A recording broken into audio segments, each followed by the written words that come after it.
What's up, YouTube? This is Too Raw for TV. So, for the first time in American history, the chamber of the House of Representatives has dethroned a leader in a no confidence vote.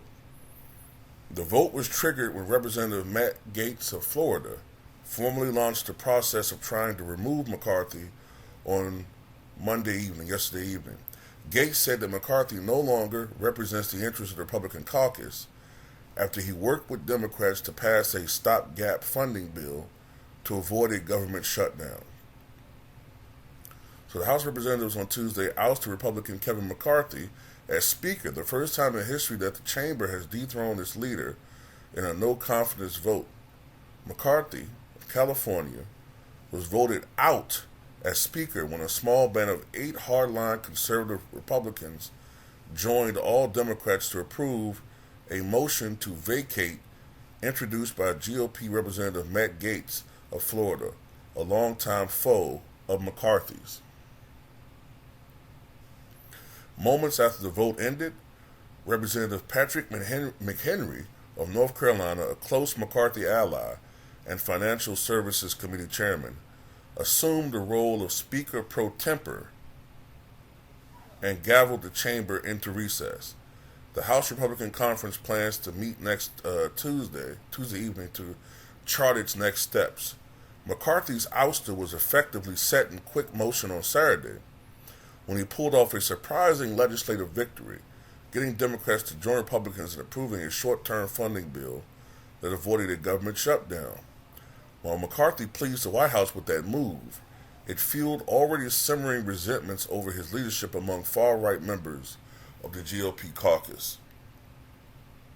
Several McCarthy supporters have said they plan to offer his name for the next round of Speaker votes, but other members of GOP leadership have also been floated as potential replacements, including Majority Whip Tom Emmer of Minnesota and Majority Leader Steve Scalise of Louisiana. Both of them are popular among rank-and-file Republicans.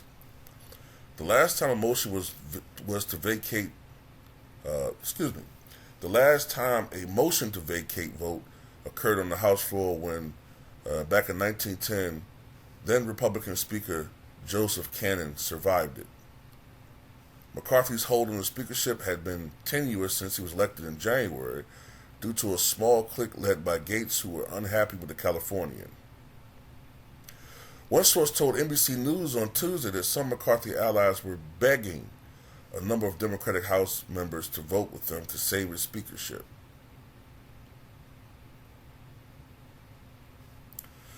You know, my thing is,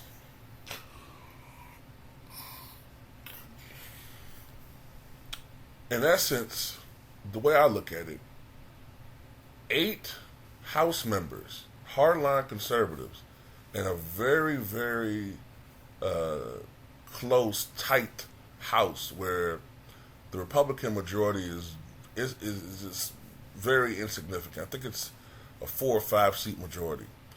8 hardline conservatives are holding the House of Representatives hostage when it comes to things actually getting done. And see, these hardline conservative Republicans are pretty much in very safe districts. So it doesn't matter if they're seen as obstructionists. It doesn't matter. It's not going to affect them politically. It's the more vulnerable Republicans who I think need to look at this situation strategically. Because this is something Republicans always do. They always do this. Whenever they're in a situation where they got everything going for them, they find some way to blow it. Remember 2 years ago? Well, no, what was it? A year ago. Remember a year ago, they were supposed to win in a Republican wave that we haven't seen since 2010. I mean, it was going to be a tsunami of seats. They were supposed to win 60, 70 House seats. Maybe flip 4 or 5 Senate seats. I mean, it's going to be a huge wave. But what happened? The Republicans can't help themselves. They can never. This is the thing about Republicans. they're very good at playing checkers. They're very good at analyzing the best next move for right now, for what to do now. But they're not very good at strategizing down the road. Not that the Democrats are good at that either, but Republicans are very bad at that. And, with all of the things that went wrong with them last year, the stances on abortion and all these other things that went wrong for the Republicans in 2022, ultimately what was supposed to be a red wave was a status quo election where, if anything, it was spun into a blue victory. You know what I mean? So,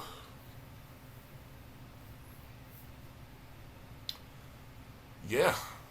Do you want to go into 2024 with Joe Biden being able to not just attack Donald Trump, which really doesn't work with the Republican base, but it might be enough to affect the few swing voters that might, be thinking about voting against Biden or voting, whatever. If Biden can weaponize this Congress as being nothing but obstructionists, if he has that added to his arsenal, because he really don't have much going for him right now, but if he's able to get that going, and let's just say for the sake of argument, the economy does start picking up in the next year or so. I don't know. Is that enough to get Biden reelected? Because you can say to yourself, look, Biden can make the argument, I'm the one thing that's going to get in the way of the Republicans trying to turn this into a dictatorship. Not trying to be bipartisan, not trying to work in this republic of ours, not being for democracy, but being strong-armed, not being interested in serving you, the American people, but only in trying to serve their agenda and to serve the most base of their base. I mean, if Biden could fucking figure out how to speak and stick to the script and hammer that home, that a vote for Trump is a vote for total anarchy in our government, who knows? Might work. Maybe. But this is the problem the Republicans always make, in my opinion. They always do this.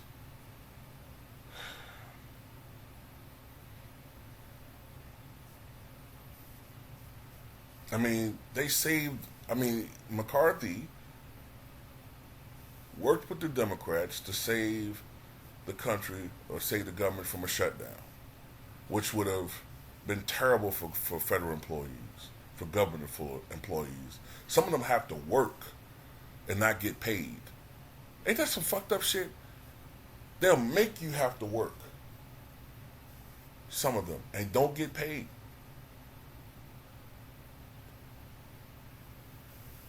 And as reward, McCarthy, well, I'm not saying was some saint, but rewarded, he was ousted because it wasn't part of the Republican agenda. If you would think about voting Republican, that'll give you pause to wonder, maybe we shouldn't vote for either one of these parties. But that's just my opinion. Tell me what you guys think.